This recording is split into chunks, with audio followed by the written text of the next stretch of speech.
business plans, where the old model was write a business plan. Sometimes you hire experts to write a business plan for you, and you hire a marketing agency to do market research for you and come up with a brilliant document that nobody reads, right? Or, right.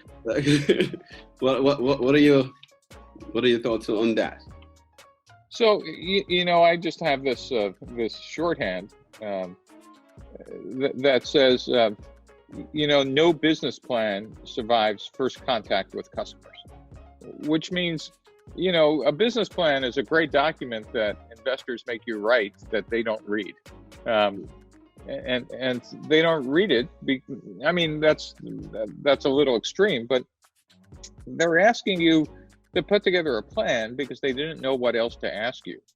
And I kind of, by the way, most investors still, after 50 years, still ask for a business plan. But actually what they really want is to understand, how are you going to reduce early stage risk in your company? And so, if you tell me about your 5-year forecast and you tell me about, your team and you tell me about the opportunity, maybe magically I believe that will happen.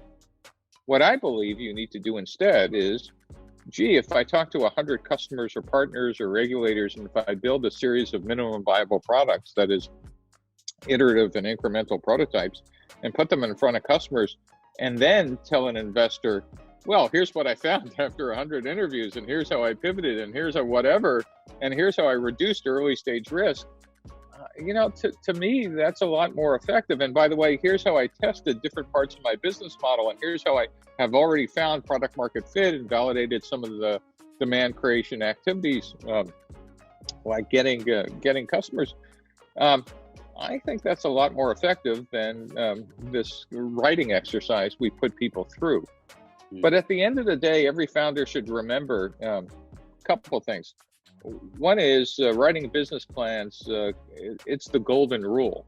That is, he who has the gold makes the rules. And if VCs want to see a business plan, don't come in with a business model.